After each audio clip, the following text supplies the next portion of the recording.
नमस्कार, news night में आप सभी का स्वागत है। मैं हूं आपके साथ आरेंद्र। प्रधानमंत्री नरेंद्र मोदी अपने 3 दिन के सफल अमेरिका के दौरे के बाद में उनकी वापसी हो गई है और वो दिल्ली में पहुंच चुके हैं और अपने आप में बेहद सफल दौरा रहा है। क्या कुछ रहा इस दौरे में खास, इस खबर को दिखाएंगे विस्तार से। इसके अलावा आपको बताएंगे कि मैसूर में जमीन घोटाले को लेकर आज क्या हुआ, जिसकी वजह से सिद्धारमैया सरकार या कहा जाए सिद्धारमैया खुद एक प्रकार से लगातार आरोपों में घिरते जा रहे हैं, क्योंकि उनकी पत्नी के नाम पर जमीन के अलॉटमेंट को लेकर घोटाले का सीधे तौर पे आरोप है। इस खबर पर भी करेंगे विस्तार से चर्चा। इसके अलावा आपको बताएंगे कि जम्मू कश्मीर के होने वाले विधानसभा चुनाव में कल दूसरे दौर के मतदान में क्या है खास। होगी बात उत्तर प्रदेश में लगातार हो रही सियासी खबरों की भी। इसके अलावा दिखाएंगे देश दुनिया की हर जरूरी और महत्वपूर्ण खबर। शुरुआत हेडलाइंस के साथ। अमेरिका की 3 दिवसीय यात्रा के बाद स्वदेश लौटे प्रधानमंत्री नरेंद्र मोदी। वीडियो पोस्ट कर यात्रा को बताया सफल। विदेश मंत्रालय ने कहा प्रधानमंत्री के दौरे में दिखा भारतीयता का मूल भाव। प्रधानमंत्री ने यूएन जैसी बहुपक्षीय संस्था में सुधार पर दिया जोर। गाजा और यूक्रेन की स्थिति पर भी हुई चर्चा।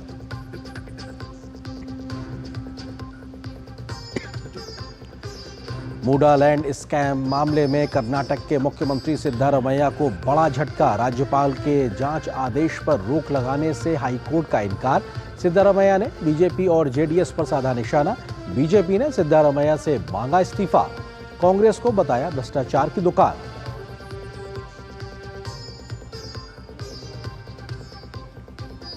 जम्मू कश्मीर में दूसरे चरण के लिए 26 सीटों पर मतदान के लिए सारी तैयारियां पूरी। शांतिपूर्ण और निष्पक्ष चुनाव के लिए प्रशासन ने किए सुरक्षा के पुख्ता बंदोबस्त। 1 अक्टूबर को आखिरी दौर के लिए प्रचार ने पकड़ा जोर।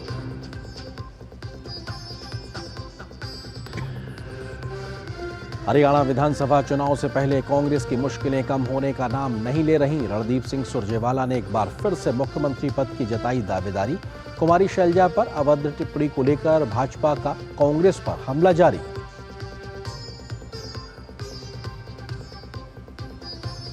उत्तर प्रदेश की कुशीनगर पुलिस ने जाली नोटों का अंतर्राष्ट्रीय नेटवर्क का किया पर्दाफाश। गैंग का सरगना सपा नेता समेत 10 लोग गिरफ्तार।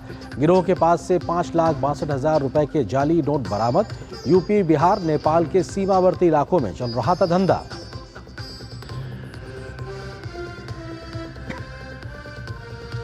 उत्तर प्रदेश में खाने पीने की वस्तुओं में गंदी चीजें मिलाने वालों पर होगा एक्शन। मुख्यमंत्री योगी आदित्यनाथ ने दिए कठोर कार्रवाई के निर्देश। कहा आमजन के स्वास्थ्य हितों के किया नहीं जा सकता कोई भी प्रकार का खिलवाड़।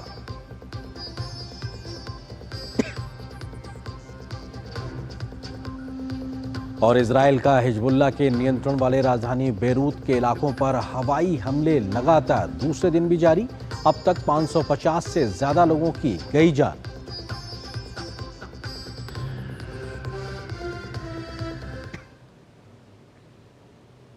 सुर्खियों के बाद में खबरों पर डालते हैं विस्तार से नजर। और इस वक्त की बड़ी खबर यह है कि प्रधानमंत्री नरेंद्र मोदी का अमेरिका दौरा संपन्न हो गया है। इस दौरान उन्होंने जहां क्वाड की बैठक में हिस्सा लिया, वहीं अमेरिकी राष्ट्रपति जो बाइडेन सहित कई देशों के राष्ट्राध्यक्षों के साथ द्विपक्षीय मुलाकात भी की।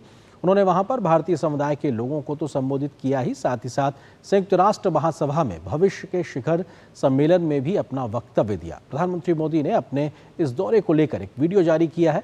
इन तमाम झलकियों को दिखाते हैं आपको।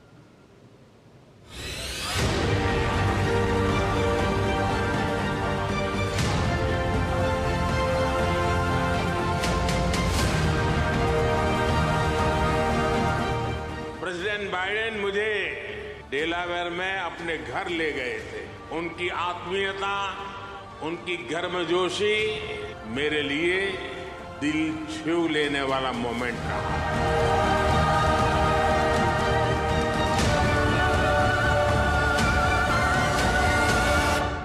मेरे तीसरे कार्यकाल के शुरुआत में ही क्वाड समिट में मित्रों के साथ भाग लेते हुए मुझे बहुत खुशी हो रही है। Mr. President, will the Quad survive beyond the election in November? The Quad, will it survive regardless of the outcome? हमारा मैसेज साफ है, Quad is here to stay, to assist, to partner and to complement. Bharat का vision है one earth one health. इसी भावना से मैं quad moonshot initiative के तहत $7.5 मिलियन के सैपलिंग किट्स, डिटेक्शन किट्स और वैक्सीन का सहयोग देने की घोषणा करता हूं।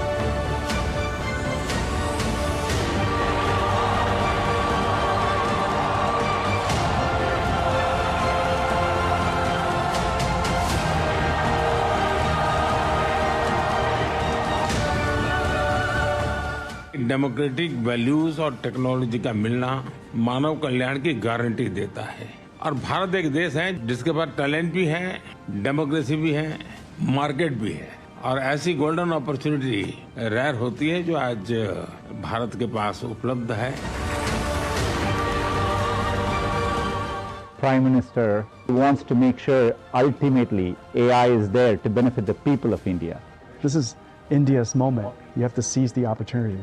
We are expanding our manufacturing capabilities in India. We have already a large research-based center in India. We plan to grow that. It's an exciting time. He clearly wants to have India front and center in progress of technology. Prime Minister is a very bright man.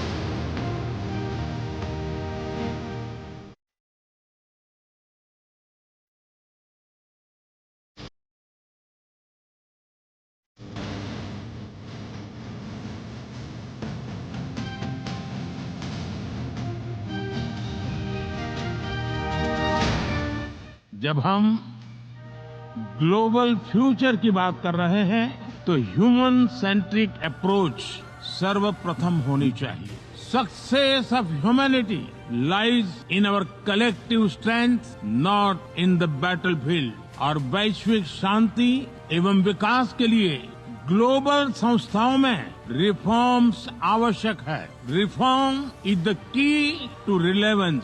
मैं जोर देकर कहूंगा कि global action must match global ambition.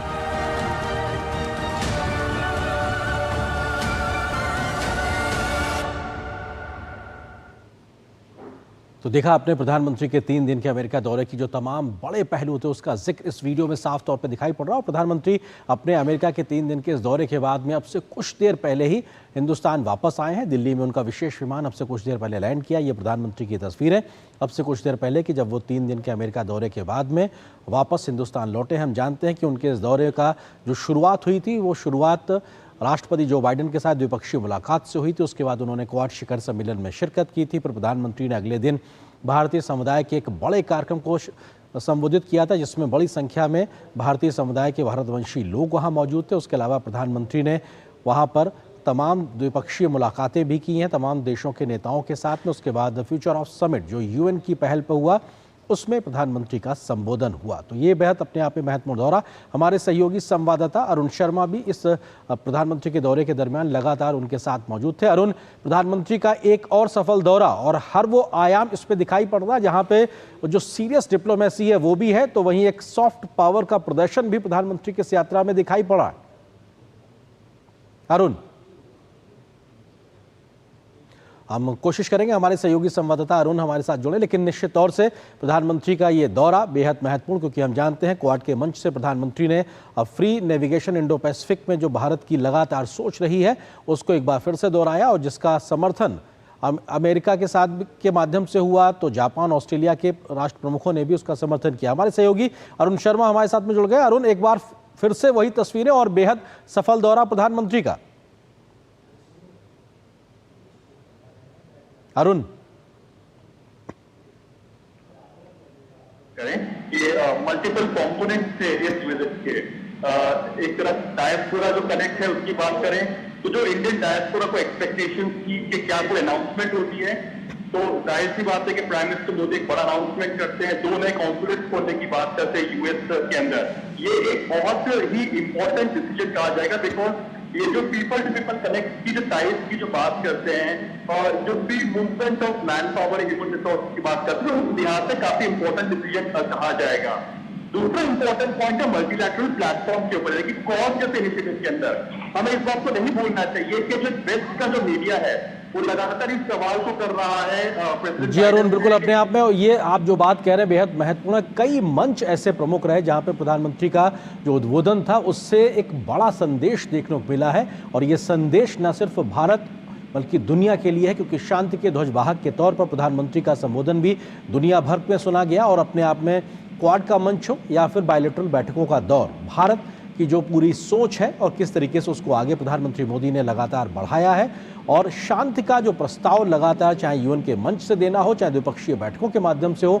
हमने देखा कि फिलिस्तीन के राष्ट्रपति महमूद अब्बास के साथ भी प्रधानमंत्री की जो मुलाकात हुई है वो अपने आप में दिखाती है कि कैसे भारत शांति का पक्षधर है और उस दिशा में प्रयास लगातार आगे चल रहे हैं। क्वाड के मंच से भी भारत की जो प्रमुख बातें हैं वो हमने देखी हैं, और यूएन के मंच पर भी प्रधानमंत्री ने दुनिया को बेहतरी की ओर कैसे ले जाना है, ग्लोबल गुड की बात कैसे करनी है, उसका जिक्र किया। तो ह्यूमन सेंट्रिक अप्रोच जो भारत की एक सोच है, भारत के वसुधैव कुटुंबकम का एक आधार है, उसको कैसे आगे बढ़ाया जाए उस दिशा में सीधे तौर पर प्रधानमंत्री ने बातों का जिक्र किया।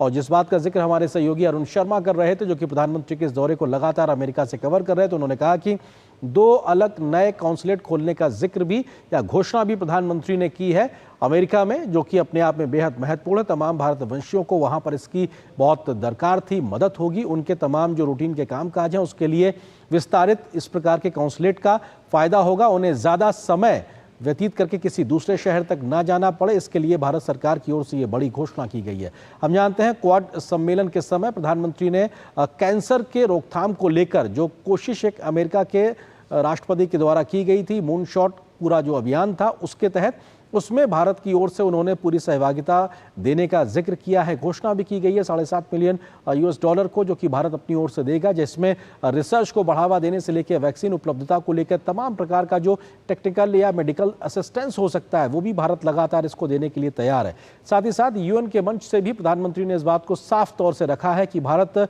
विश्व शांति के लिए लगातार प्रयासरत है, उस दिशा में भारत हर वो संभव कोशिश करना चाहता है। साथ ही साथ जो पर्यावरण असंतुलन का जो मामला है, ग्लोबल वार्मिंग का मामला है, क्लाइमेट चेंज का मामला, इन जैसे तमाम जो विषय हैं उस पर भी प्रधानमंत्री ने भारत की सोच को आगे रखा है। आगे बढ़ते कुछ और महत्वपूर्ण खबरों से आपको रूबरू कराते हैं। प्रधानमंत्री नरेंद्र मोदी की अमेरिका यात्रा को लेकर गृह और सहकारिता मंत्री अमित शाह ने सोशल मीडिया प्लेटफॉर्म एक्स पर लिखा है, संयुक्त राज्य अमेरिका की 3 दिवसीय सफल यात्रा के लिए पीएम श्री नरेंद्र मोदी जी को बधाई। यह दौरा मोदी के कूटनीति के सिद्धांत को और मजबूत करता है, जिसने पिछले 10 वर्षों में भारत को एक ग्लोबल चेंज मेकर की भूमिका की ओर अग्रसर किया है। सफल क्वाड शिखर सम्मेलन, मोदी और अमेरिका मेगा सामुदायिक कार्यक्रम और भविष्य का संयुक्त राष्ट्र शिखर सम्मेलन दुनिया भर में उनकी अपार लोकप्रियता को दर्शाता है। मोदी जी के नेतृत्व में न केवल भारत का कद एक ऐसे राष्ट्र के रूप में बढ़ाया है जिसकी बात हर कोई सुनता है, बल्कि एक ऐसे राष्ट्र के रूप में भी जिसे हर देश मानवता के उत्थान में भागीदार के रूप में स्वीकार करता है। वहीं केंद्रीय इस्पात एवं भारी उद्योग मंत्री एचडी कुमारस्वामी ने भी एक्स पर लिखा है कि मैं संयुक्त राज्य अमेरिका की एक और सफल यात्रा के बाद माननीय प्रधानमंत्री श्री नरेंद्र मोदी जी का स्वागत करता हूं। इतने कम समय में उन्होंने इन व्यापक मुद्दों को संभाला, वे वास्तव में आश्चर्यजनक है। 3 दिनों में उन्होंने परमाणु ऊर्जा, cervical cancer, vaccine, semiconductors, AI, जैव प्रौद्योगिकी, क्वांटम टेक्नोलॉजी, इंडो पैसिफिक आर्थिक ढांचा, हमारी सांस्कृतिक धरोहर की वापसी और कई अन्य विषयों पर चर्चा की। इन सब के अलावा भू राजनीतिक मामलों पर रणनीतिक विचार विमर्श भी हुआ। भारतीय प्रवासियों के साथ उनके आत्मीय संबंधों की तस्वीर भी दिल को छू लेने वाली है। धन्यवाद सर, विकसित भारत के लक्ष्यों को प्राप्त करने के लिए आपकी निरंतर मेहनत अत्यंत प्रेरणादायक है। वहीं बिहार के मुख्यमंत्री नीतीश कुमार ने भी एक्स पर लिखा है कि आदरणीय प्रधानमंत्री श्री नरेंद्र मोदी जी की अभी हाल की अमेरिका यात्रा के दौरान दोनों देशों के बीच निवेश बढ़ाने को लेकर लिए गए निर्णय स्वागत योग्य हैं। दोनों देशों के बीच लिए गए निर्णयों से अत्याधुनिक तकनीकी क्षेत्रों में निवेश बढ़ेगा और विकास के नए रास्ते खुलेंगे। बिहार के लोग माननीय प्रधानमंत्री श्री नरेंद्र मोदी जी की अमेरिका यात्रा के दौरान की गई घोषणाओं और उनसे उत्पन्न होने वाले नए अवसरों से उत्साहित हैं। विश्व के नेताओं और भारतीय प्रवासियों द्वारा माननीय प्रधानमंत्री श्री नरेंद्र मोदी जी का गर्मजोशी से किया गया स्वागत उनके नेतृत्व को मजबूती प्रदान करता है। इस यात्रा के दूरगामी एवं सकारात्मक प्रभाव होंगे। इस सफल यात्रा के लिए आदरणीय प्रधानमंत्री जी को बधाई। वहीं आंध्र प्रदेश के मुख्यमंत्री एन चंद्रबाबू नायडू ने भी एक्स पर लिखा है कि संयुक्त राज्य अमेरिका की अपनी सफल यात्रा के बाद देश लौटने पर मैं माननीय प्रधानमंत्री श्री नरेंद्र मोदी जी का स्वागत करता हूं। हम भाग्यशाली हैं कि हमें ऐसे राजनेता के नेतृत्व में काम करने का मौका मिला है। उन्होंने राष्ट्र के बीच भारत की स्थिति को मजबूत किया है और निस्संदेह एक बड़े विश्व नेता के रूप में उभरे हैं जो समुदायों और देशों को एक साथ ला रहे हैं। संयुक्त राष्ट्र में उनका संबोधन विश्व नेताओं के लिए भारत के महत्व और आने वाले वर्षों में वैश्विक मंच पर हमारी भूमिका के महत्व को प्रणाम है। और यहाँ पर एक छोटे से ब्रेक के लिए रुकते हैं, बहुत जल्द हाजिर आते हैं। MDH का किचन किंग किचन में हो तो हम सब कुछ बना सकते हैं। बैंगन का भरता, आलू गोभी, भिंडी मसाला और भी बहुत कुछ। MDH So Siguro the automobile, the policy बाजार व अहेरो मच दिनेरो। समझ में आया? मैंने कितनी बार हिंदी में समझाया कि पॉलिसी बाजार से कंपेयर करके कार इंश्योरेंस पे 8,000 रुपए तक बचा सकते हो, पर कुछ लोगों को अभी तक समझ नहीं आया, तो मैंने सोचा स्पेनिश में समझा दूं। Adios amigos. सारी छुर्रियां भर देती हैं, दीवार हमवार कर देती हैं। तो पुट्टी भर ले, हाँ पुट्टी भर ले। वंडर वॉल पुट्टी दे एक परफेक्ट फिनिश।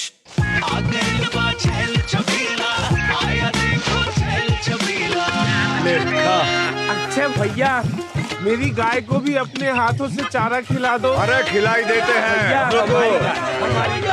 हमारी गाय भैया। क्या हो गया? पूरा का पूरा गांव यहाँ आ गया। अच्छा भैया, इसी हाथ से चारा खिलाते हो, तभी तो आपके गाय भैंसों की ब्यात सबसे ज्यादा है। अरे पगले, ये चमत्कार इस हाथ का नहीं, हाथ में जो कपिला पशु आहार है उसका है, जो पशुओं की सेहत अच्छी रखता है और ब्यात भी बढ़ाता है। ले जाओ।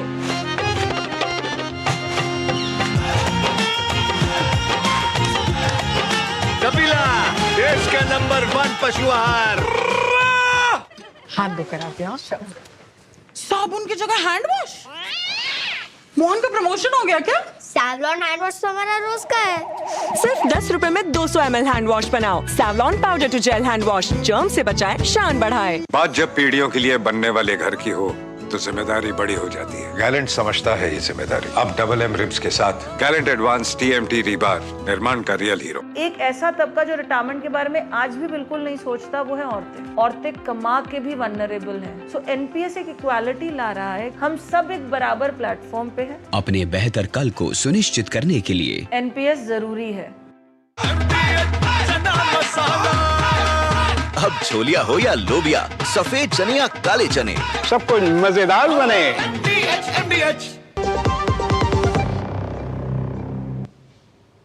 और ब्रेक के बाद रुक करते हैं आज की एक और बड़ी खबर की जो लगातार सुर्खियां बनी हुई है। जमीन घोटाले में घिरे कर्नाटक के मुख्यमंत्री सिद्धारमैया को आज कर्नाटक हाईकोर्ट से बड़ा झटका लगा है। कर्नाटक के राज्यपाल ने CM के खिलाफ जांच के आदेश दिए थे, जिसे रोकने के लिए सिद्धारमैया कोर्ट पहुंचे थे, लेकिन हाईकोर्ट ने सिद्धारमैया को कोई राहत नहीं मिली है। इस पूरे मामले पर बीजेपी ने सिद्धारमैया से इस्तीफा मांगा है, तो कांग्रेस कानूनी विकल्प की बात कह रही है। सिद्धारमैया पर अपनी पत्नी के नाम पर मैसूर में गलत तरीके से जमीन आवंटित करवाने का आरोप लगा है। कर्नाटक के मुख्यमंत्री सिद्धारमैया को हाईकोर्ट से बड़ा झटका लगा है। मंगलवार को कर्नाटक हाईकोर्ट ने मुडा लैंड स्कैम मामले में सिद्धारमैया की उस याचिका को खारिज कर दिया, जिसमें उन्होंने कर्नाटक के राज्यपाल के उस आदेश को चुनौती दी थी, जिसमें उन्होंने सिद्धारमैया के खिलाफ आरोपों की जांच की अनुमति दी थी। सुनवाई के दौरान कोर्ट ने कहा कि अभियोजन की मंजूरी देने के लिए राज्यपाल सक्षम प्राधिकारी हैं। It appears that it is exhaustive, and after it having duly considered numerous judgments of the various honorable high courts as well as the honorable apex court, the judgment has been rendered. So that being the case, our preparation would be pretty much the same. See, appeal is the right of the petitioner. In accordance with law, whatever was required to be taken care of, I think the order in brief, what is told to us, is a simple summary. And the summary to be expanded, we know what will be there. And I'm sure the judge has travelled quite far into various judgments throughout this country to come to this conclusion. It's a fantastic order. Karnataka के मुख्यमंत्री सिद्धारमैया पर मैसूरू शहरी विकास प्राधिकरण से गलत तरीके से जमीन हासिल करने के मामले पर लंबे समय से आरोप लग रहे हैं, लेकिन इन आरोपों को वो राजनीति से प्रेरित बताते रहे हैं। लेकिन अब हाईकोर्ट से राहत न मिलने और उनके खिलाफ कोर्ट की सख्त टिप्पणी के बावजूद सिद्धारमैया इसे भाजपा और जेडीएस की साजिश करार दे रहे हैं। I will discuss with the legal experts and also with my cabinet colleagues and party and also with the High Command. What action to be taken legally to be spelled out. Karnataka के CM के इस भ्रष्टाचार के मामले पर भाजपा लंबे समय से पूरे राज्य में आंदोलन चला रही है। बीजेपी का कहना है कि कोई कानूनी अधिकार नहीं बनता कि सिद्धारमैया कर्नाटक के मुख्यमंत्री बने रहें। जो कुछ भी उन्होंने प्रश्न उठाया था, लीगल और मॉरल, सबको हाईकोर्ट ने उत्तर दे दिया है। सिद्धारमैया तुरंत इस्तीफा देना चाहिए। राज्य के उच्च न्यायालय कर्नाटक हाईकोर्ट आज के जजमेंट में क्लियरली बताया है, जो भी राज्यपाल ने निर्णय लिया है वो पूरा सही है। सो मुख्यमंत्री जी को ये जजमेंट को मानते हुए तुरंत इस्तीफा देना चाहिए। ला सबको बराबर है ना, सीएम होने के नाते उनको अलग संविधान है क्या, अलग कानून है क्या, सबको एक ही है। आज का जजमेंट आने के बाद में भी कुर्सी में ज्यादा समय बैठना ठीक नहीं होता है। इस्तीफा देना ही एक ही विकल्प है। कर्नाटक कांग्रेस में विधानसभा चुनाव के बाद से ही सिद्धारमैया और शिवकुमार ग्रुप में सीएम पद को लेकर लड़ाई जग जाहिर रही है, लेकिन इस मामले के सामने आने के बाद सरकार की छवि पर लग रहे दाग के मामले में फिलहाल डीके शिवकुमार ने सीएम के इस्तीफे की मांग से इनकार किया है। There is no question. My chief minister has not done anything wrong. He is not involved with any scam. It is a political conspiracy by the BJP to all of us, to all the opposition leaders in the country.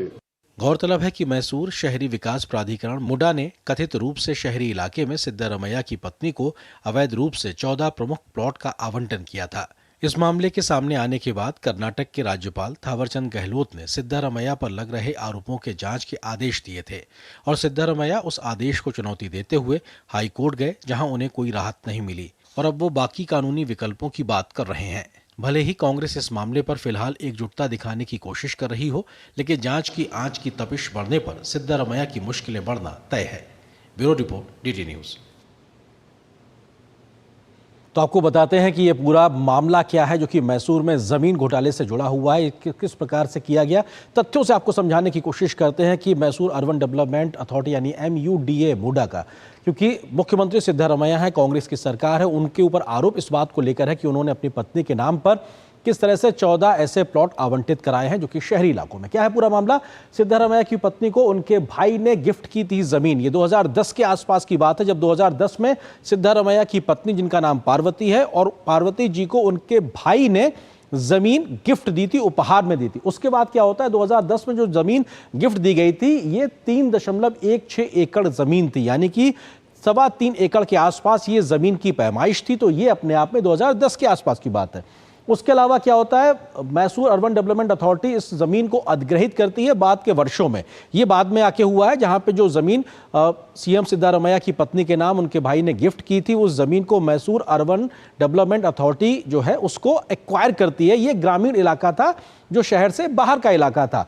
उसके बाद क्या होता है कि जब वो जमीन अधिग्रहित की जाती है तो उस समय मैसूर अर्बन डेवलपमेंट अथॉरिटी का एक पूरी योजना थी 50-50, यानी कि अगर सरकार आपकी जमीन को अधिग्रहित कर रही है तो उसके बदले में आपको जमीन देगी, यानी कि आपकी जमीन लेकर आपको अविकसित इलाके की जमीन लेकर विकसित इलाके में 50% जो जमीन है उसको वहां पे वो आवंटित करेगी। ये योजना थी। इस योजना के तहत मुख्यमंत्री की पत्नी की जमीन को एक्वायर किया गया और उसके बदले में जमीन के बदले शहरी इलाकों में 14 प्लॉट उनको आवंटित किए गए।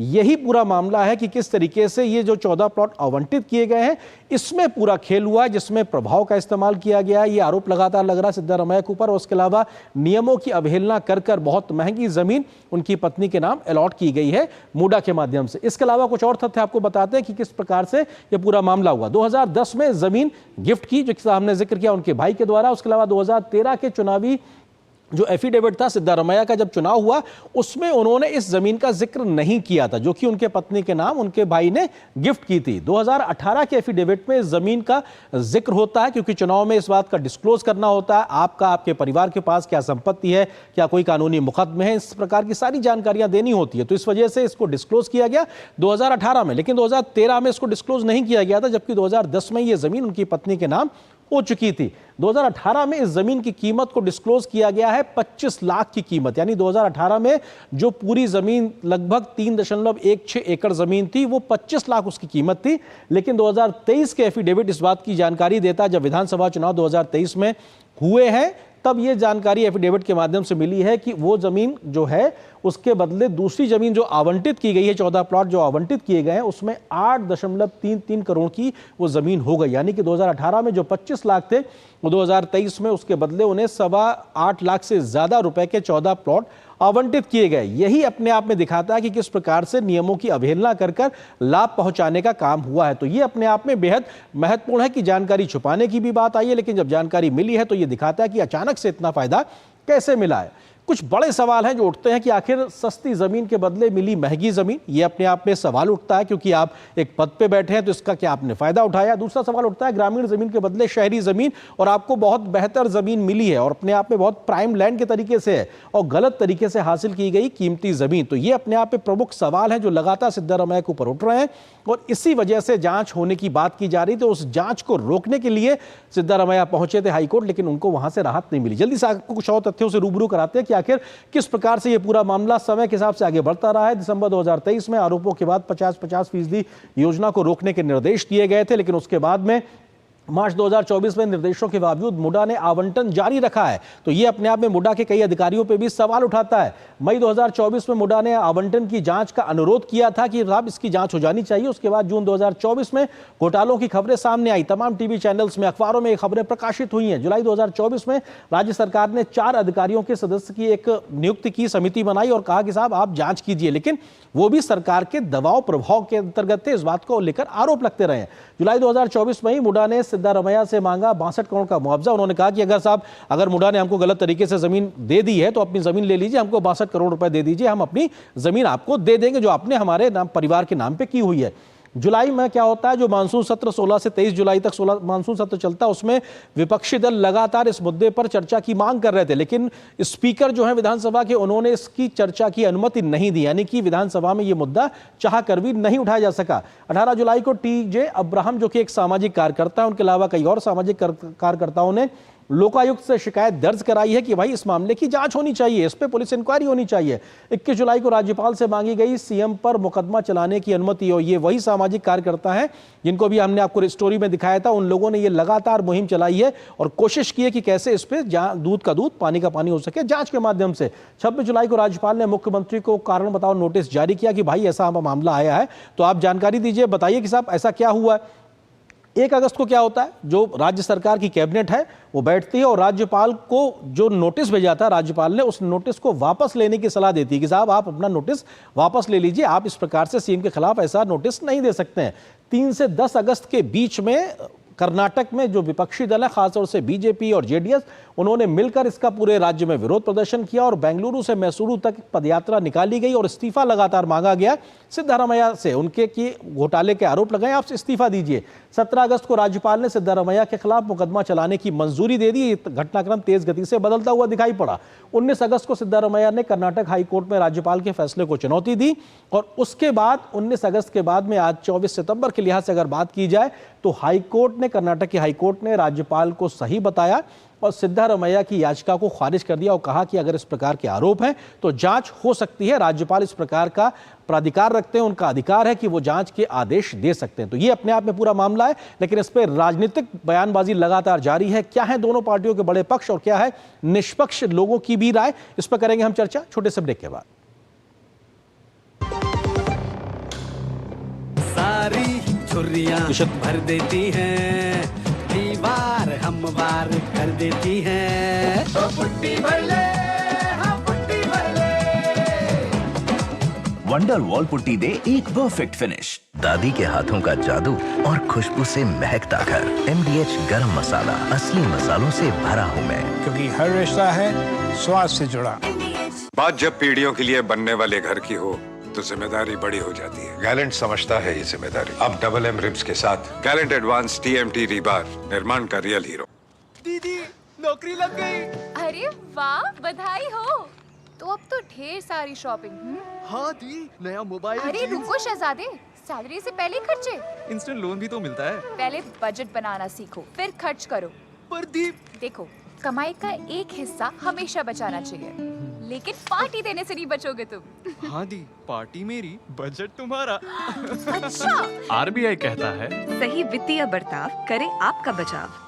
जिंदगी की हर छोटी बड़ी जरूरत के लिए आप जो सपने सजाते हैं, बस उसी उम्मीद को तो हम सहारा लगाते हैं। SIP आपकी सेविंग्स को आपकी खातिर काम पर लगाएगी। आज ही अपनी पहली SIP की शुरुआत करें। अधिक जानकारी के लिए अपने वित्तीय सलाहकार से परामर्श करें। LIC म्यूचुअल फंड द्वारा निवेशक शिक्षा की एक पहल। म्यूचुअल फंड निवेश बाजार के जोखिम के अधीन है। योजना से संबंधित सभी दस्तावेजों को ध्यान से पढ़ें। बेटियां घर की रौनक हैं। बेटियां घर संवारती हैं। बेटियां पीढ़ियां सजाती हैं। बेटियां घर की बुनियाद कहलाती हैं। बेटियों को सलाम करता है मोंगिया स्टील, स्टील का बादशाह। गोल्डी मसाले के 100 ग्राम के स्पेशल पैक्स में फ्रेशनेस लॉक है। ऐसे गोल्डी मसाले जहां जाएं रिश्ते बनाएं।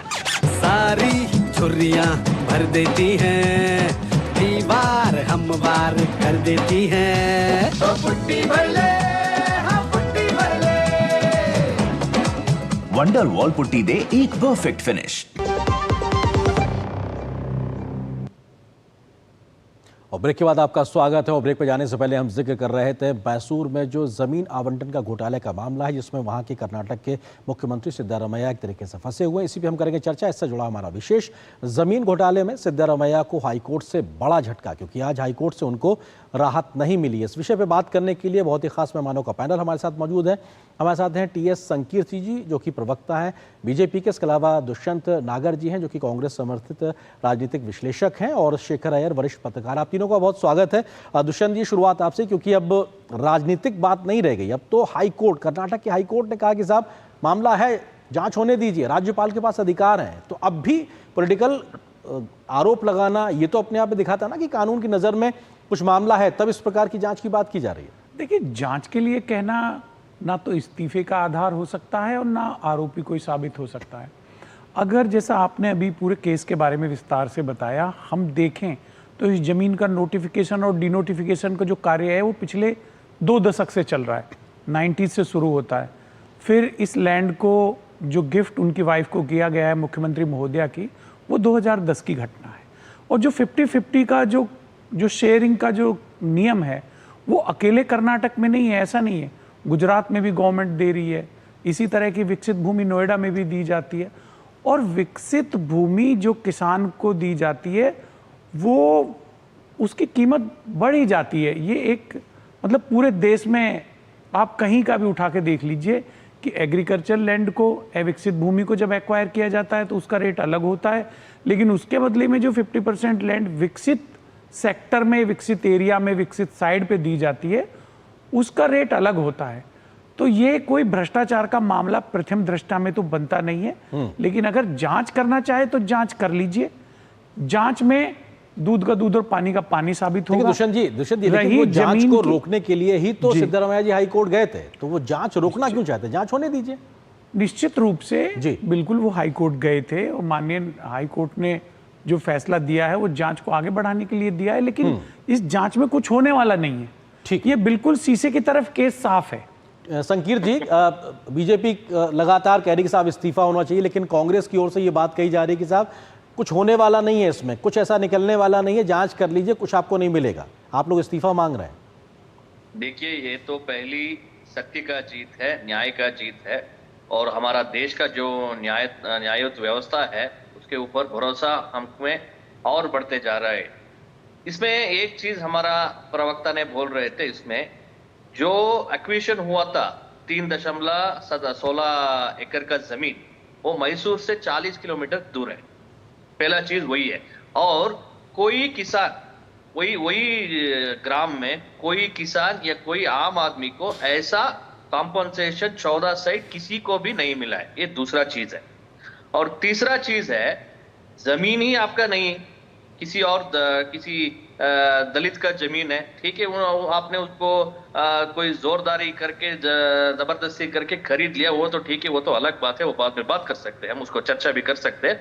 लेकिन किसी आपको एमजी में सीधा साधा आम आदमी का भाषा में बोलना है तो जो सबर्ब में जमीन एक्वायर होता है उसका कॉम्पनसेशन हम एमजी रोड में नहीं तो सीबीडी एरिया में, बिजनेस एरिया में हम कॉम्पनसेशन नहीं ले सकते। ऐसा तो प्रकरण ऐसे पहले ही है। बिकॉज इसका जो पावर मिसयूज हुआ है, इसका जो अधिकार दुरुपयोग हुआ है, इसके वजह से ये घोटाला ही है। एक छोटा मोटा घोटाला नहीं है, ये तो बड़ी है। खुद मुख्यमंत्री जी ने भी बोला है 60 करोड़ के ऊपर उसका वैल्यू है। ये तो बहुत बड़ी घोटाला है। हमको ये बोलना है, नैतिक रूप से हमारा मुख्यमंत्री सिद्धरामैया जी त्यागपत्र तुरंत देना चाहिए। जी बिल्कुल, जांच के लिए मैं दुष्यंत जी मैं आता हूँ आपके पास और एक चीज बता देता हूँ। और इसका जो क्या है, पूरा जो मामला चल रहा था उसमें हमने सदन में उसको चर्चा करने के लिए हमने पूछा, उसको मना किया। यही कांग्रेस गवर्नमेंट में हमने पादा यात्रा की, हमने उसके ऊपर भ्रष्टाचार आरोप लगाए, उसको भी उन्होंने नहीं मान लिया। लेकिन कोर्ट ने उसको, हमने भी वही पूछ रहा था, जांच तो करने दो, क्यों? बिल्कुल, जांच जरूरी है, शायद उसी से सच बाहर आएगा। ठीक है संगीत जी, मैं शेखर अय्यर जी का रुख करता हूं। वरिष्ठ पत्रकार शेखर जी हमारे साथ जुड़े। शेखर जी, राजनीतिक आरोप प्रत्यारोप अपनी जगह है, लेकिन जब कानून के पैमाइश पे जाके मामला इस तरीके से निकल के आता है और हाईकोर्ट जैसे मंच से वहां पे कहा जाता है कि साहब कई ऐसी टिप्पणियां भी की गई हैं मौखिक तौर पे और जांच तो सीधे तौर पे अलाउ किया ही गया है, तो मामला तो दिखाई पड़ रहा है ना शेखर जी? बिल्कुल नरेंद्र जी, क्योंकि सिद्धरामैया का और कांग्रेस सरकार का और कांग्रेस पार्टी का तीनों का ये सवाल था कि गवर्नर के पास वो अधिकार नहीं है इसको सैंक्शन देने के लिए। बिना राज्य सरकार के अनुमति वो सैंक्शन दे नहीं सकती। तो आज कर्नाटका हाईकोर्ट ने कह दिया कि गवर्नर, और उन्होंने ये आरोप भी लगाया था कि गवर्नर ने अपने माइंड को अप्लाई नहीं किया था, केवल बीजेपी के दबाव पे, केंद्र सरकार के दबाव पे ये इसकी मंजूरी दी थी सैंक्शन की। लेकिन उस सवाल को हाईकोर्ट ने पूरा रिजेक्ट कर दिया है कि गवर्नर ने माइंड अप्लाई किए हैं, जो कारण बताए गए। ये एक अनयूजुअल केस है। प्राइवेट कंप्लेन, नॉर्मली क्या है कि प्राइवेट कंप्लेन पे सैंक्शन नहीं होता, लेकिन ये प्राइवेट कंप्लेन में ऐसा आरोप है, इसके बिना जांच हम इस केस को आगे नहीं बढ़ा सकते। अब दूसरी बात आती है, जब जांच, हाईकोर्ट ने ऑर्डर दे दिया है कि जांच होनी चाहिए और गवर्नर का सैंक्शन सही है, लीगल है, अगर अब जांच होगी और सिद्धरामैया स्वयं कह रहे हैं कि भाई जांच होगी इसमें। अच्छा, सवाल आता है कि क्या जांच के समय सिद्धरामैया सीएम के रूप में कंटिन्यू करना चाहिए या नहीं करना चाहिए? अब कंटिन्यू कर रहे हैं एज सीएम, तो क्या जांच निष्पक्ष होगी, बिना कोई प्रेशर होगी, कोई इन्फ्लुएंस नहीं होगी? ये सारे सवाल आते हैं जिसको लेकर आज बहुत बयानबाजी हो रही है। बिल्कुल, यही बड़ा सवाल है कि क्या वो सीएम रहते हुए जांच होते हुए कराएंगे या फिर इस्तीफा देके कराएंगे, ये अपने आप में बड़ा सवाल है। दुष्यंत जी, आप कहना चाह रहे थे, लेकिन सवाल यही जो बीजेपी की ओर से कहा गया कि साहब ये अपने आप में एक अनोखा मामला है कि 40 किलोमीटर दूर की जमीन आपसे ली जाती है और बिल्कुल प्राइम लैंड में जहां पे सबसे ज्यादा कीमती इलाके हैं वहां पे जमीन दी जाती है। ऐसे सामान्य तौर पर होता नहीं है, तो ये तो दिखाता है ना कि एक दबाव या प्रभाव का इस्तेमाल हुआ है। नहीं सर जी, मैं हमारे शहर में, आपके पास में गौतम बुद्ध नगर जिले में 3 विकास प्राधिकरण है और वो विकास प्राधिकरण का पूरा एरिया वो जहाँ चाहे जमीन का आवंटन कर सकती है। ये वो उस विकास प्राधिकरण का, डेवलपमेंट अथॉरिटी का अधिकार है। और ये पहला मामला है जब किसी गवर्नर ने प्राइवेट कंप्लेंट के ऊपर जांच शुरू की है। हाई कोर्ट का फैसला आया है, ये मैटर सुप्रीम कोर्ट में भी आएगा जी। ऐसा नहीं है राज्य सरकार की बिना अनुमति के जिस तरह से प्रकरण आगे बढ़ा है, तो ये अभी हमें सुप्रीम कोर्ट का भी वेट करना होगा, क्योंकि ये एक शुरुआत अलग तरीके की हो रही है जी। लेकिन हाईकोर्ट ने ये माना ना उस प्राइवेट कंप्लेंट के बाद भी, अगर राज्यपाल ने किन्हीं तथ्यों को देख के फैसला लिया तो वही बात हाईकोर्ट ने भी कही। देखिए, तो हाईकोर्ट ने भी तो अपना अप्लाई किया, उसके बाद ग्रांट किया ना। हाई कोर्ट में जो तरीके से जांच के लिए कहा गया है उसको चैलेंज किया गया है। भ्रष्टाचार की बात हाई कोर्ट में राज्य सरकार की तरफ से भ्रष्टाचार के विषय में जो आरोप लगाए जा रहे हैं उसकी बात नहीं हुई है। उन्होंने राज्यपाल के अधिकार को चुनौती दी है। नहीं, लेकिन बात तो जांच रोकने को लेकर है। शेखर जी, मैं आपके पास आऊं उससे पहले संकीर्त जी, क्योंकि वो कह रहे हैं कि साहब सही प्रक्रिया के तहत काम आगे नहीं बढ़ा है, तो जब सुप्रीम कोर्ट में जाएंगे तो वहां पर उनको रिलीफ मिलता हुआ दिखाई पड़ेगा। देखिए, वो उसका अधिकार है, वो किसी भी कोर्ट में डिवीजन बेंच में जा सकते हैं, नहीं तो सुप्रीम कोर्ट में जा सकते हैं, वो उनका अधिकार है। हमारा जो न्याययुक्त व्यवस्था में है वो पूछ सकते हैं। लेकिन बात तो एक ही है, जब निंगा जो दलित भूमि का पहले ओनर था वो मारे गए थे, उसके नाम पे आप कैसा डिनोटिफाई कर सकते हैं जब इसका टाइम में सिद्धरामैया जी उप मुख्यमंत्री थे? ये जो पहला बात है। और दूसरा चीज, ऐसा 50-50 अनुपात में और 50-50 कॉम्पनसेशन जो स्कीम में क्यों कोई भी आम आदमी या कोई भी किसान ऐसा कॉम्पनसेशन क्यों नहीं मिला है अब तक? एक उदाहरण दीजिए ना, कोई और दूसरा आदमी को ऐसा 50-50 अनुपात में कॉम्पनसेशन मिला है, ऐसा ही खरीद का, ऐसा ही प्राइम एरिया में कुछ लैंड साइट मिला है करके? कोई भी नहीं। This is clear misuse of power. जो सिद्धरामैया जी विरोध पक्ष के नेता थे, रूप में थे, उप मुख्यमंत्री थे, मुख्यमंत्री थे, वो सभी टाइम में ही प्रोसीडिंग्स हुए।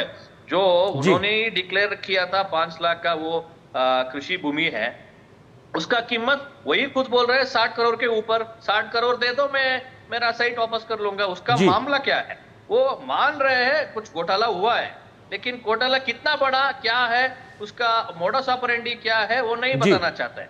शेखर जी, वक्त थोड़ा सा कम है, संक्षेप में अब ये मामला आगे जाता हुआ कैसे दिखाई पड़ रहा है, क्योंकि पॉलिटिकली तो बहुत ज्यादा हीटेड एक पूरा इशू दिखाई पड़ रहा है। नरेंद्र जी, इसमें 2 मामले हैं। एक तो जो जमीन को लेकर जो बातें आ रही है, दूसरी बात कांग्रेस पार्टी के अंदर तो काफी समय से चल रहा है। जी देखिए, सिद्धरामैया को नेतृत्व को लेकर डीके शिव कुमार अभी काफी समय से उप मुख्यमंत्री हैं और कई सीनियर लीडर्स हैं, वो भी कुछ लोग, कुछ एमएलएज भी हैं, वो भी देख रहे हैं कि भाई, क्योंकि डीके शिव कुमार कांग्रेस पार्टी अध्यक्ष भी रहे, चुनाव के पूरा संचालन किया था सिद्धरामैया के साथ, और उनका भी ये था कि भाई उनको भी ये मिलेगा। बीच में 50-50 की बात थी, यानी 2.5 साल ये सीएम रहेंगे, 2.5 साल वो। ये सारे बातें भी इस पर एक प्रकार से सिद्धरामैया पर प्रेशर बन रहा है कि यह जब आरोप आपके सामने है और इसको लेकर इतनी राजनीति हो रही है, तो कांग्रेस के लिए भी वहां पे प्रॉब्लम्स आ रही है। बिल्कुल, ये कांग्रेस की एक जो इंटरनल आपस की रिफ्ट है वो भी कहीं ना कहीं कैसे वक्त के साथ आगे दिखाई पड़ेगी, इसको देखना भी दिलचस्प होगा। फिलहाल वक्त इतनी अनुमति दे रहा। आप तीनों मेहमानों का बहुत शुक्रिया हमारे साथ जुड़ने के लिए, इस विषय पर विस्तार से बात करने के लिए। और फिलहाल यहाँ पर एक छोटे से ब्रेक के लिए रुकते हैं, बहुत जल्द हाजिर होते हैं। छोटे किसानों की शक्ति, कोऑपरेटिव की शक्ति और भारतीय नस्ले पशुओं की शक्ति मिलकर एक अलग ही ताकत बनती है। इस ताकत को बढ़ाने और डेयरी के विकास में जुड़े पशुपालकों, तकनीशियनों व डेयरी सहकारी समितियों को प्रोत्साहित करने के उद्देश्य से पशुपालन एवं डेयरी विभाग दे रहा है राष्ट्रीय गोपाल रत्न पुरस्कार, जिसमें इस बार से पूर्वोत्तर क्षेत्र को भी शामिल किया जा रहा है। आवेदन के लिए awards.gov.in पर जाएं या अपने नजदीकी कॉमन सर्विस सेंटर, पशु चिकित्सालय या पशुपालन और डेयरी विभाग से संपर्क करें। आवेदन 30 सितंबर 2024 तक। अब आया असली स्वाद। अब आया स्वाद। जब स्वाद के पड़े हो लाले तो MDH का चंकी चाट मसाला डालें। MDH का चंकी चाट मसाला। MDH सारी छुर्रियाँ भर देती हैं, दीवार हमवार कर देती हैं। तो पुट्टी भर ले, हाँ पुट्टी भर ले। वंडर वॉल पुट्टी दे एक परफेक्ट फिनिश। पॉलिसी बाजा करा जिदुषा होके नो हिताकुशी। समझ में आया? मैंने कितनी बार हिंदी में समझाया कि पॉलिसी बाजार से कंपेयर करके कार इंश्योरेंस पे 8,000 रुपए तक बचा सकते हो, पर कुछ लोगों को अभी तक समझ नहीं आया, तो मैंने सोचा जापानी में समझा देता हूँ। सायोनारा। बेटियां घर की रौनक हैं, बेटियां घर संवारती हैं, बेटियां पीढ़ियां सजाती हैं, बेटियां घर की बुनियाद कहलाती हैं। बेटियों को सलाम करता है मोंगिया स्टील, स्टील का बादशाह। आत्मनिर्भरता और आत्मसम्मान, चेहरे पे खिली है मुस्कान। हमने एक अटल पेंशन योजना लगाई है। और अभी से आप पैसा जमा कराना चालू करोगे, जितना जमा कराओगे उसके अनुपात में 60 साल की उम्र होने के बाद आपको पेंशन मिलना शुरू हो जाएगा। आज 6 करोड़ से अधिक लोगों ने भारत सरकार की अटल पेंशन योजना में पंजीकरण कराया है। आप भी इससे जुड़े और लाभ उठाएं। मुथूट फाइनेंस, इंडिया का number 1 most trusted financial services brand. तो गोल्ड लोन के लिए कॉल करें 1-800-313-1212। गोल्डी मसाले के 100 ग्राम के स्पेशल पैक्स में फ्रेशनेस, लॉक है ऐसे। गोल्डी मसाले, जहां जाएं रिश्ते बनाएं। जम्मू कश्मीर में विधानसभा चुनाव के दूसरे चरण के मतदान के लिए सारी तैयारियां पूरी कर ली गई हैं। दूसरे चरण के मतदान की तैयारियों के बीच तीसरे चरण के लिए सभी दलों ने चुनाव प्रचार में भी अपनी पूरी ताकत झोंक रखी है। विस्थापित कश्मीरी मतदाताओं के लिए विशेष मतदान केंद्र भी बनाए गए हैं। जम्मू कश्मीर में दूसरे चरण के मतदान की तैयारी पूरी। मतदान अधिकारियों ने सुरक्षा के बीच ईवीएम की शिफ्टिंग की। चुनाव आयोग ने ईवीएम की सुरक्षा को लेकर दिए कड़े दिशा निर्देश। चुनाव सामग्री को सुरक्षित तरीके से मतदान केंद्रों तक पहुंचाया गया। मतदान अधिकारियों को ईवीएम की सुरक्षा और सही तरीके से संचालित करने के लिए विशेष प्रशिक्षण दिया गया। सभी मतदान केंद्रों पर सीसीटीवी कैमरों की व्यवस्था। जम्मू कश्मीर में विधानसभा चुनाव का माहौल उत्साहजनक। दूसरे चरण के लिए 5 जिलों की 26 विधानसभा सीटों पर बुधवार को होगा मतदान। जम्मू कश्मीर विधानसभा चुनाव के दूसरे चरण के लिए 5 जिलों की 26 विधानसभा सीटों पर बुधवार को मतदान होगा। दूसरे चरण में जम्मू के रियासी, राजौरी और पुंछ, कश्मीर घाटी में श्रीनगर और बड़गाम जिले में वोट डाले जाएंगे। दूसरे चरण में होने वाले मतदान के लिए जिला रियासी में मतदान कर्मी वोटिंग मशीन के साथ अपने अपने मतदान केंद्रों के लिए रवाना हुए। गुलाबगढ़, रियासी और श्री माता वैष्णो देवी सहित 3 विधानसभा क्षेत्रों वाले रियासी जिले में दूसरे चरण में मतदान होना है। आतंकवाद से प्रभावित क्षेत्रों में मतदाताओं तक पहुंचने के लिए मतदान कर्मियों का नदियों और पहाड़ों को पार करके मतदान स्थल तक पहुंचने का क्रम जारी है। दूसरे चरण के मतदान की तैयारियों के लिए सुरक्षा व्यवस्था कड़ी कर दी गई है। सुरक्षा कर्मियों को तैनात किया गया है और वाहनों की जांच की जा रही है। दूसरे चरण के मतदान की तैयारियों के बीच तीसरे चरण के लिए भी सभी राजनीतिक दलों ने चुनाव प्रचार में अपनी पूरी ताकत झोंक रखी है। इस बार जम्मू संभाग में भाजपा और नेशनल कॉन्फ्रेंस और कांग्रेस गठबंधन के बीच जोरदार मुकाबला देखने को मिल रहा है। बीजेपी की तरफ से केंद्रीय मंत्री और स्टार प्रचारक नितिन गडकरी की कठुआ, उधमपुर और जम्मू में रैली हुई, जहां उन्होंने बीजेपी प्रत्याशियों के समर्थन में जनता से वोट करने की अपील की। विपक्ष के नेता राहुल गांधी भी जम्मू कश्मीर में ताबड़तोड़ रैलियां कर रहे हैं। जम्मू कश्मीर 15,500 से अधिक कश्मीरी प्रवासी मतदाता दूसरे चरण के चुनाव के लिए जम्मू, उधमपुर और दिल्ली में बनाए गए 24 विशेष मतदान केंद्रों पर अपने मताधिकार का प्रयोग करेंगे। जम्मू में 14,700 से अधिक कश्मीरी पंडित मतदाता पंजीकृत हैं, जो यहाँ पर 19 मतदान केंद्रों पर अपने मताधिकार का प्रयोग करेंगे। हम इस वक्त जम्मू के मुट्ठी इलाके के एक सीनियर सेकेंडरी स्कूल में हैं और ये वो मतदान केंद्र और खासकर एक विशेष मतदान केंद्र वो सिर्फ माइग्रेंट जो लोग हैं, जो कश्मीर विस्थापित लोग हैं, उनके लिए बनाया गया। सर, किस तरह की तैयारियां हैं कल के लिए? मशीनें वगैरह मिल गई हमें, सामान लेके हम सब लोग यहाँ पहुँच गए हैं। हमने अपना पूरा जो सेटिंग है कल की पूरी हमने कर दी है। 5:45 हमने मॉक पोल करना है, उसके बाद 7 बजे हम अपनी जो मशीन हमारी रेडी हो जाएगी वोटिंग के लिए। वोट तो एक फंडामेंटल राइट है। हमारी ये कोशिश रहेगी कि हम जितनी सहूलत हो सके वोटर को हम मुहैया करवाएंगे। हमारा ये पूरा मिशन यही है कि वोटर्स को किसी किस्म की कोई तकलीफ ना हो। कश्मीर के विस्थापित जो कश्मीरी पंडित और जो लोग हैं जो विस्थापित हैं, उनको भी अपने मताधिकार का प्रयोग करने की सुविधा हो, इसको देखते हुए पूरी व्यवस्था की गई है। और निर्वाचन आयोग ने ये विशेष सुविधा दी है कि इन मतदान केंद्रों पर आकर वो कल सुबह अपने मताधिकार का प्रयोग कर अपने मनपसंद की सरकार को चुन सकते हैं। जम्मू के मुट्ठी इलाके से कैमरामैन संदीप के साथ Amarendra Gupta, DD news, Jammu. Uttar Pradesh police ने नकली नोट बनाने के एक गिरोह का भंडाफोड़ किया है, जिसमें 10 लोगों को गिरफ्तार किया गया है। गिरफ्तार लोगों में 2 लोग समाजवादी पार्टी के नेता हैं। इसके बाद ये मामला राजनीतिक रूप से भी गर्मा गया है। इन नकली नोट के कारोबार का मास्टरमाइंड रफीक खान है, जो समाजवादी पार्टी की लोहिया वाहिनी का राष्ट्रीय सचिव है। तो दूसरा सपा नेता नौशाद खान है, जो समाजवादी पार्टी के सांस्कृतिक प्रकोष्ठ का उपाध्यक्ष है। यूपी में नकली नोट का धंधा, सपा नेता पर पुलिस का शिकंजा, कुशीनगर पुलिस को बड़ी सफलता।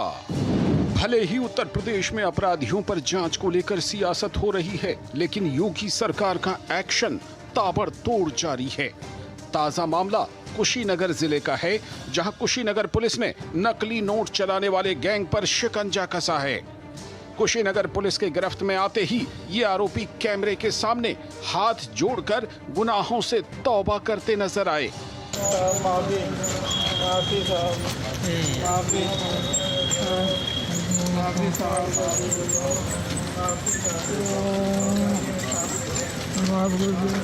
पुलिस ने जाली नोट का कारोबार करने वाले एक बड़े अंतरराष्ट्रीय गिरोह का पर्दाफाश किया है। खास बात यह है कि नकली नोट के कारोबार का मास्टरमाइंड समाजवादी पार्टी का नेता रफीक खान है। पुलिस ने सपा नेता रफीक खान समेत 10 लोगों को गिरफ्तार कर लिया है। इन आरोपियों के पास से 5 लाख रुपए से भी ज्यादा के नकली नोट और भारी मात्रा में असलहा भी बरामद हुए हैं। कुशीनगर में जाली नोटों में डील करने वाले एक गैंग को बस्ट किया गया है, जिसमें टोटल 10 लोगों की गिरफ्तारी हुई है।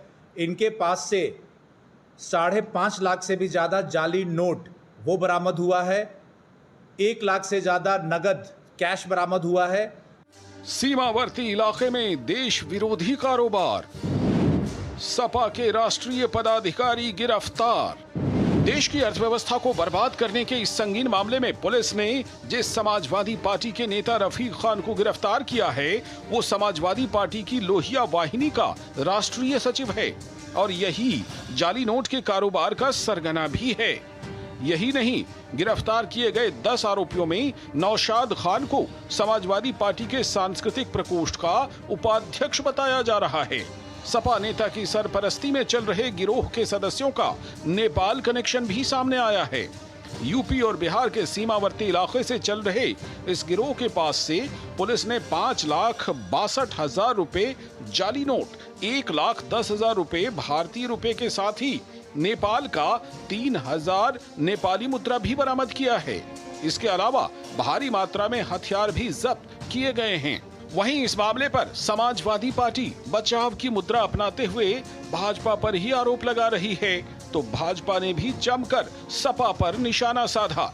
हत्या, लूट, डकैती, बलात्कारी के बाद अब समाजवादी पार्टी का नेता नकली नोटों का व्यापारी निकला। कुशीनगर से समाजवादी पार्टी लोहिया वाहिनी का राष्ट्रीय सचिव रफीक खान गिरफ्तार किया गया है अपने 10 सहयोगियों के साथ, जो नोटों का अंतर्राष्ट्रीय गैंग चलाता था। ये भी पता चला है कि वो सांस्कृतिक प्रकोष्ठ में भी था और समाजवादी पार्टी के राष्ट्रीय अध्यक्ष अखिलेश यादव का करीबी था। तो अखिलेश यादव जी बताएं कि कौन सी सांस्कृतिक गतिविधि चलाते थे रफीक खान के साथ मिलकर। भारतीय जनता पार्टी के लोग घबराहट में, डर के मारे अनाप शनाप आरोप भारतीय जनता पार्टी नेताओं पर, कार्यकर्ताओं पर लगा रहे हैं। बहरहाल पुलिस गंभीरता से इस मामले की जांच कर रही है। ये गिरोह सिर्फ जाली नोटों का कारोबार नहीं कर रहा था, बल्कि जमीन कब्जाने का काम भी करता था। विकास सिंह के साथ ब्यूरो रिपोर्ट, डीडी न्यूज। और यहां पर एक और छोटे से ब्रेक के लिए रुकते हैं। बढ़िया है, क्यों है? प्राकृतिक हल्दी, मिर्ची, धनिया। नहीं, मिर्ची, धनिया, हल्दी, MDH। सारी झुर्रियाँ भर देती हैं, दीवार हमवार कर देती हैं। तो पुट्टी भर ले, हाँ पुट्टी भर ले।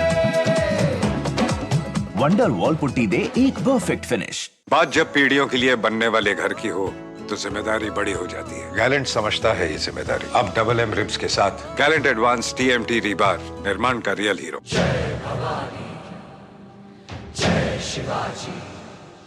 A warrior so brave he'll forever be hailed.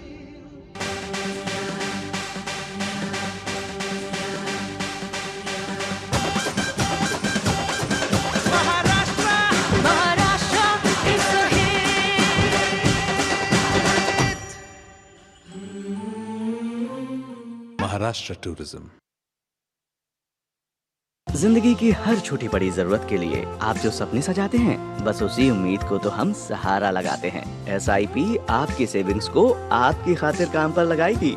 आज ही अपनी पहली SIP की शुरुआत करें। अधिक जानकारी के लिए अपने वित्तीय सलाहकार से परामर्श करें। LIC म्यूचुअल फंड द्वारा निवेशक शिक्षा की एक पहल। म्यूचुअल फंड निवेश बाजार के जोखिम के अधीन हैं। योजना से संबंधित सभी दस्तावेजों को ध्यान से पढ़ें। बेटियां घर की रौनक हैं। बेटियां घर संवारती हैं। बेटियां पीढ़ियां सजाती हैं। बेटियां घर की बुनियाद कहलाती हैं। बेटियों को सलाम करता है मोंगिया स्टील, स्टील का बादशाह। और न्यूज नाइट के अंत में आपको छोड़ जाते हैं कुछ और राष्ट्रीय महत्व की खबरों के साथ। फटाफट अंदाज में आप देखिए इन खबरों को। मुझे दीजिए अनुमति। नमस्कार। केंद्रीय मंत्री अश्विनी वैष्णव ने जयपुर के गांधीनगर स्टेशन के पुनर्निर्माण कार्य का जायजा लिया। इस दौरान अश्विनी वैष्णव ने प्रेस वार्ता करते हुए कहा कि गांधीनगर रेलवे स्टेशन पर पुनर्निर्माण कार्य चल रहा है। उन्होंने यह भी कहा कि इसे विश्व स्तरीय रेलवे स्टेशन बनाया जा रहा है और PM मोदी के विजन को साकार किया जा रहा है। झारखंड में विधानसभा चुनावों की तारीखों का जल्द ऐलान हो सकता है। निर्वाचन आयोग की टीम ने मुख्य निर्वाचन आयुक्त राजीव कुमार के नेतृत्व में झारखंड में 2 दिनों तक विधानसभा चुनाव की तैयारी की समीक्षा की। इस दौरान आयोग की टीम ने राजनीतिक दलों के प्रतिनिधियों, CEO की टीम, एनफोर्समेंट एजेंसी और प्रशासनिक तथा पुलिस के वरीय अधिकारियों के साथ विमर्श किया। भारतीय तटरक्षक बल ICT के कमांडरों का 41वां सम्मेलन 24 से 26 सितंबर तक नई दिल्ली में आयोजित हो रहा है। रक्षा मंत्री राजनाथ सिंह ने मंगलवार को तटरक्षक मुख्यालय में कमांडरों के सम्मेलन का उद्घाटन किया। इस दौरान रक्षा मंत्री ने वरिष्ठ तटरक्षक कमांडरों के साथ राष्ट्रीय और समुद्री सुरक्षा से संबंधित महत्वपूर्ण मुद्दों पर बातचीत की। नई दिल्ली में 21वें इंडो अमेरिका इकोनॉमिक सम्मेलन का आयोजन किया गया। इस दौरान तमाम क्षेत्रों में बेहतरीन कार्य करने वाले उद्योगों को पुरस्कृत किया गया है। उत्तर प्रदेश को सबसे अधिक एक्सप्रेसवे के लिए सम्मानित किया गया। ज्ञानवापी परिसर में स्थित वजूखाने का भी सर्वेक्षण कराए जाने की मांग वाली याचिका की आज सुनवाई हुई। मामले की सुनवाई न्यायमूर्ति रोहित रंजन अग्रवाल की सिंगल बेंच कर रही है। हिंदू पक्ष के अधिवक्ता सौरभ तिवारी ने कोर्ट में दलीलें पेश की और कोर्ट को बताया कि वजूखाने के सर्वेक्षण को विवादित परिसर का रिलीजियस कैरेक्टर निर्धारित करने के लिए बेहद जरूरी है। शिवलिंग को छोड़कर वजूखाने के बाकी हिस्से का भी सर्वेक्षण कराया जाना चाहिए।